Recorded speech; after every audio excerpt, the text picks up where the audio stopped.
Well, hi, it's Cliff here, a toolmaker from New Zealand. In this video I'm going to remove the table, the longitudinal slideway, and have a look underneath at the ball type linear slides.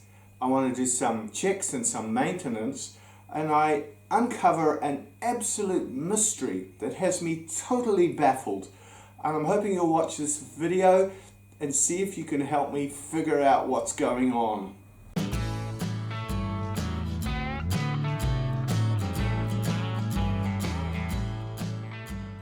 going to do a bit of serious maintenance on this Kent KGS 250 surface grinder.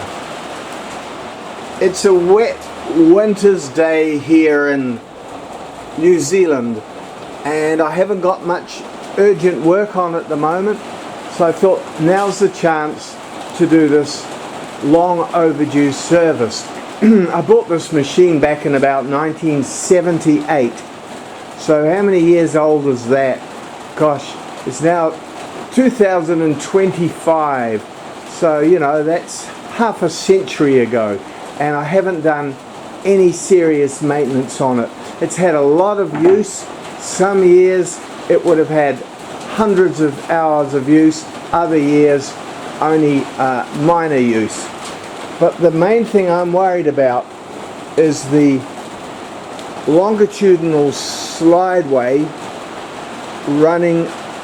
It runs with balls running in steel inserts, and those balls give a lovely light, low friction rolling motion. But what has always worried me for that last half century is, do I get concrete dust and grinding grit dust sticking in that grease and forming a valve grinding paste which slowly wears away at the balls and the slideways. So I'm going to pull it all apart now, clean it out, measure it, inspect it, and see what sort of condition it's in. And I can just hear some of you thinking, no, you shouldn't have used grease. That's like a magnet for grit. Well, let's have a look in the operator's manual. Going back all of those years. I must have read it pretty carefully back then, because here we are.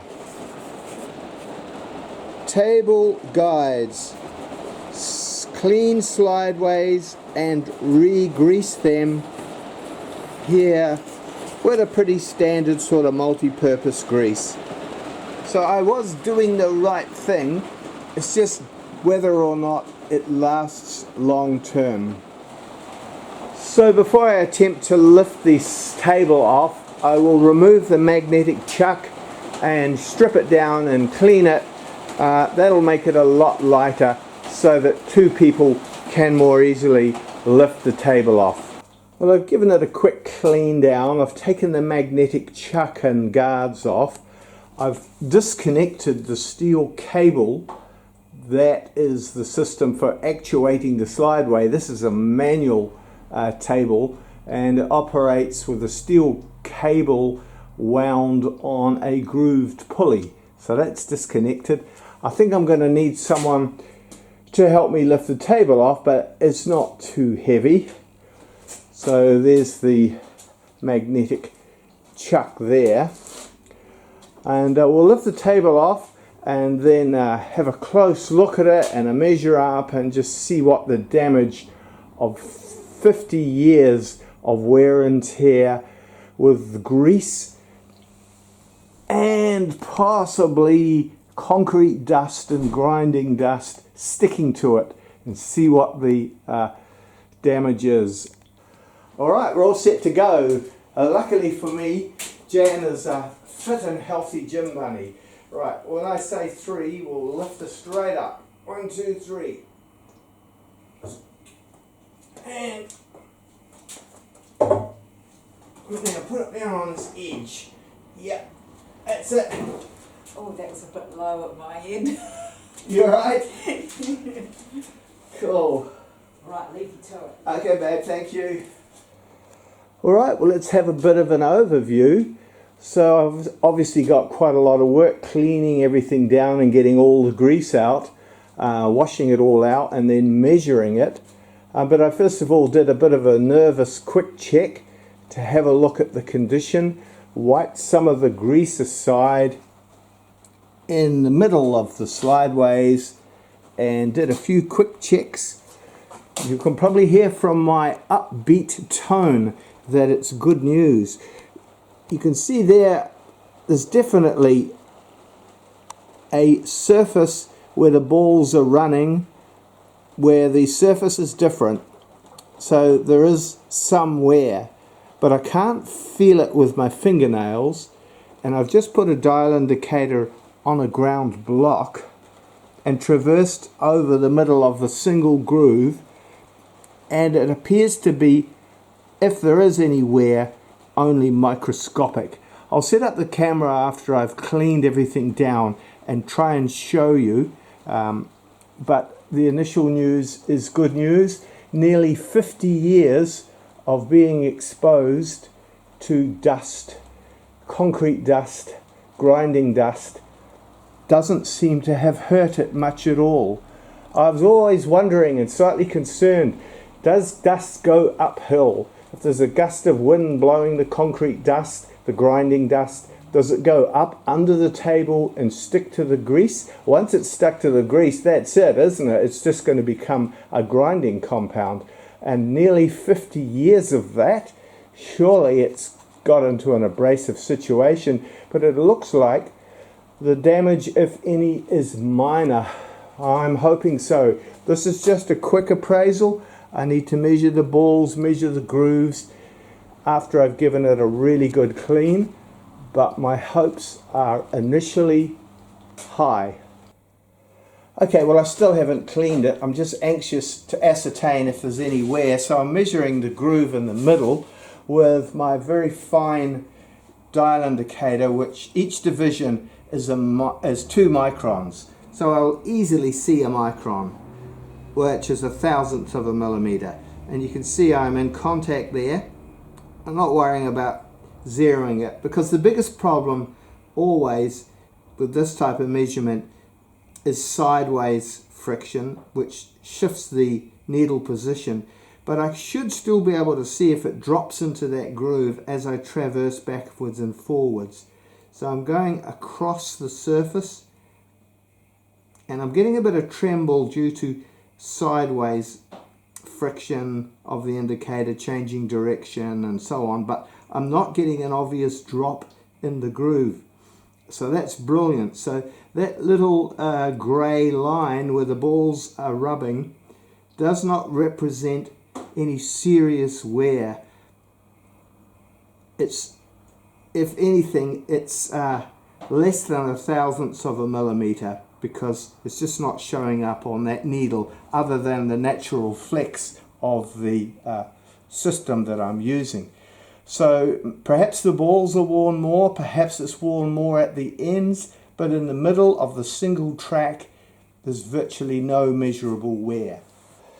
Just looking at my documentation of this Kent surface grinder, it's a KGS 250 built in 1977 in Taiwan, and I see back here in 2012 I removed the table, cleaned down ball strips and tableways, and coated with Valplex EP grease, Valvoline blue. Keep this for future coating.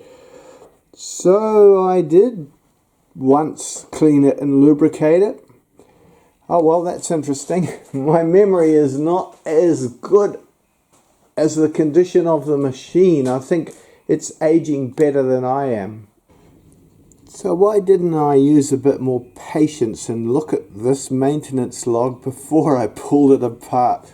Patience has always been a problem for me. If I'd read this first, I might not have pulled the table off. Although reading it now, I vaguely remember that I only wiped the ball strips and balls down. I didn't actually clean them with solvent and get them perfectly clean. So this time I'll do it properly. So that was about 13 years ago. I guess if I'd read this beforehand, I wouldn't have bothered pulling it apart. But okay, we've got to do it now. Let's do it properly. Just looking at that grey line on the slideway, something doesn't quite make sense to me. That grey line is about 0.5 millimeter wide, about 20 thou wide, but the balls, they're 5/8 diameter. Surely there should just be a line of contact that is a couple of thou wide, not 20 thou wide, because you can't feel any groove at all there, and with a micron indicator you can't actually register a track in there. If there is any wear, it's microscopic. You know those grey lines that I was talking about, they're reasonably wide. They're not a thou wide. They're, 0.5 millimeter or 1 millimeter wide, those grey lines. And I was just sitting there watching television thinking, something doesn't make sense to me. How can they be 0.5 millimeter or 1 millimeter wide, those grey lines, and yet not have a groove, not have a long hollow where the balls have worn in? Why are the balls not all warm with flats on them? Something seems weird here. So I've done a bit of a CAD model. We'll blow it up big enough. You can get a bit of a measurement going. Let's just measure 2 entities. So here, just 1/4 millimeter off center, we should have a groove depth of 4 microns there. That should be 4 microns, and yet I can't measure it with the dial indicator. That would show with my method of measuring with that dial indicator. And if we come out to a 1 millimeter wide line, that's 20 thou each side, we get 16 microns. So this is a real dilemma for me. So I did a bit of Googling, found this bit of information. Nothing is rigid. The raceways and the ball and a ball bearing are no exception. The contact area deflects and accommodates the ball and a small contact surface, not a point. The diagrams are from SKF ball bearings, and you can see there, not a point but a surface. Here they're talking about the reason the ball's rolling elements don't easily crack is the ductility of material, and so on. The deformation of the bearing balls due to the Hertzian pressure contributes to the distribution of loads, and so on. Here you can see the Hertzian pressure. I mean, I only half understand this, but I guess if I spent a bit more time, I would more fully understand that the balls are not staying perfectly round. They're sort of squashing out and widening the contact area. So I guess what we're talking about really are not perfectly circular balls, but are like very stiff rubber balls that squash slightly and give this flat contact line that's reasonably wide, and that's what allows ball bearings to be so durable. I always wondered how they last as well as they do, but I never realized that they squashed into a flat like a round rubber ball. Sounds like something from the Seekers, doesn't it? Anyway, that's interesting. You learn something new every day. So there's about 50 5/8 balls, and even if I had a big block of steel on there, sometimes I've ground quite big mold plates. It might have been 50 kilo block of steel on there, and the weight of the table and the weight of the magnetic chuck perhaps is sometimes a couple of 100 kilos. but spread over 50 balls, that's only about 4 kilos, 8 or 9 pounds per ball. That's not very much force. I find it hard to believe that that would compress it like a little rubber ball. Maybe another reason why we have that 0.5 millimeter wide line is thermal expansion. I don't know. The difference in temperature between midwinter and midsummer could change the pitch. But then the same would happen on the other half. It's a mystery to me. I can't quite work out what's going on there. So if anybody understands what this is, please let me know in the comments below the video. Okay, well, just looking at the balls, so they're 5/8 balls and they're quite scratched. If I look at them under magnification, I don't know if you can see it there on the camera, but if I look at it myself, there are a myriad of scratches, and they're quite sort of matte coloured. And if I measure them, I'll just go over to metric. I'm a bit more familiar with it for reading microns. So it's 15.886. It all goes, well, why don't I use the thimble? It's a bit vicious, but at least it's consistent. So we're crushing it a little bit. 15.882. 15.882. 15.882. So they're thousandths of a millimeter, they're microns. This is the ball off the middle, looking at the middle of the strip. Looking at that, maybe a little bit less scratched. That would sort of make sense, wouldn't it? That the grit's getting in from the outside and scratching the outer balls more. So let's see what the diameter is. Use the thimble again. 15.882. 15.882. 0.882. So they're round and they're the same diameter within a thousandth of a millimeter. So the scratching is obviously microscopic and it hasn't seriously affected the accuracy of the balls in half a century. So I guess they're okay. Clean them, lube them, put them back together. Should be good for another half a century. Another thing that intrigues me is that the balls are round by measurement and matte coloured all over and scratched lightly all over. That must mean that they don't just roll like rollers, which would give little lines of wear. They must turn in both directions so that they stay evenly in contact over time. Over time, the scratching is over the whole circumference of the balls.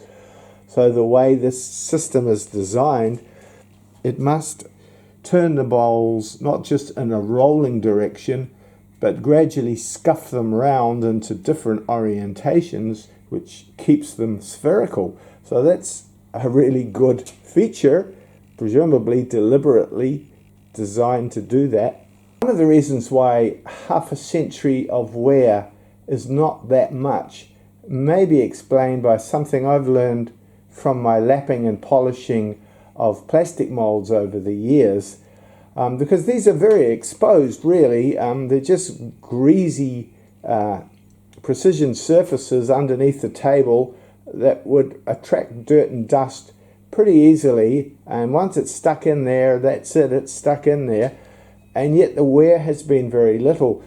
One thing I've found is that when you're lapping and polishing, you introduce the new abrasive particles and it cuts very hard and fast for a short period of time, but then I think the particles break down under pressure and become a very fine flour that doesn't really remove much metal at all. And then you have to reintroduce new abrasive particles. So what could be happening here is a similar thing, is that, sure, it gets dirt and grit and maybe even grinding grit in there sometimes, especially in from the ends. But they get crushed into a flour pretty quickly and mixed with the grease and displaced out of the way if they're too big a particle, and so the damage is relatively microscopic. The system sort of wants to work. It's lubricated and the particles either get crushed or displaced, and it carries on for decades without too much harm. I'm just trying to decide if I should dismantle the winch winding pulley that traverses the table with the cable. This probably would benefit from pulling apart and cleaning with solvent, and but that would take several hours. I've got to get the cable right back in the right way round. There's a lot of room for getting it wrong there, and it doesn't look too worn. I think I'll just wipe it down and put some more grease on it. It'll probably do another half a century. It's not perfect, but you've got to allocate your time wisely, I suppose. So I wiped off the old grease, washed it down with kerosene, cleaned out the ball strips, washed them down with kerosene, blew them out with compressed air, dried them off with a clean rag. Sort of 99% clean. I think the last 1% takes a huge amount of time, and there's probably a little point. And then put on some more grease, general purpose grease, and a bit lighter on the grease to start with, and it can be added to over the years. I just reach underneath the table when the table's at the extremes and put a few more dobs of grease on, and slowly it builds up over time, because otherwise I worry that it would get displaced and end up quite dry under there. So we're all lubed up now and ready to put the table back on. You see I've got a strip of wood at each end. That's one thing I do remember. So you lower the table down onto the wood, then get it aligned approximately by looking underneath, and then you get someone to remove the wood and gently lower it down. There's a real danger here because of the point contact of the balls, that if you drop the table down onto the balls, or if you're shifting one of these machines and it's sitting on the balls, a bit of a clunk in the moving can dent the slideways, can dent these surfaces. So you want to avoid that ever happening in the life of the machine. So if you're going to move the machine, don't just assume that it's safe sitting on its balls on that surface, but first of all lift the table up onto these pieces of wood, then move the machine to its destination, and then lower them down again. Because you imagine the inertia of that table, the mass of that table, if the machine gets a bump or a clunk, or it's lifted with a hoist and it jolts it, or a forklift truck and it sort of kicks and bumps it into position, that could be enough to put a row of little dents in your slideways, and of course that would ruin the machine. So do be careful about that. If you're thinking of buying one of these machines, be aware that that could have already happened, and if you're collecting one after you've bought it, be careful not to put dents in the slideways by moving it inappropriately. Lift the table off the balls first. It talks about that subject here in the manual. Avoid damage to the hardened superfine ground slideways and balls in the machine slide by ensuring that the machine is not bumped when being rolled or sat down, and again down here, mounting the table. Lift the table with two men and put it on the ball retainer very, very carefully. Please do not use hoist, otherwise the slideways will bump against the steel ball and will be damaged. Grinding surface will be in wave condition. We recommend to put one piece of wood at each side of the saddle for accident, then put the table on finally, pull out the wood one by one. Well, that went fine. managed to get it on without any clunks or bumps, and it slides beautiful and free running on those balls. So just looking at the maintenance schedule a bit more carefully, a table guides, interval 2 years, clean slideways and re-grease them. Well, like everybody else, I'm a bit slack on regular maintenance, and I certainly haven't done it every 2 years. I might have done it once or twice over that half a century, and perhaps if I'd done it every 2 years, I would have avoided getting as much grit in the grease and as many scratches on the balls. But it looks like I've got away with it, and it's still operating quite well. Just giving the magnetic chuck a light lick over the surface with the magnet on so that any distortion is consistent with when you're actually doing a job. And you can see it's repositioned itself slightly differently, probably just from the mounting and unmounting. This is a completely manual traverse machine. I'll just put the camera on a tripod and show you how it operates. I've never had any problems with it being manual. I quite enjoy manually grinding parts. I must have done many hundreds of hours of grinding over the years and never found it to be a problem.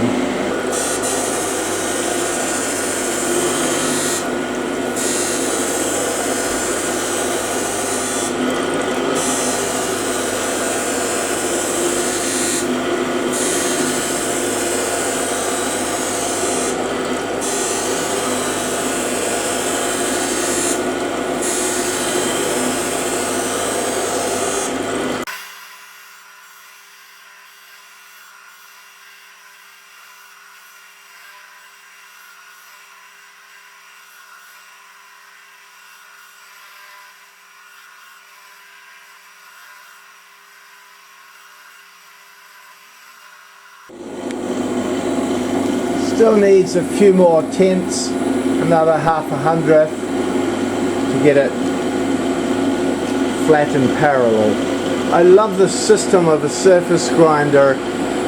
The traversing motion generates a flat and parallel surface to the top of the magnetic chuck. It's such a good principle. Well, it's just about cleaned up parallel now. Took off about 2/100ths of a millimeter, nearly 3/100ths of a millimeter. It's not quite cleaned up at the front. Gives a lovely finish.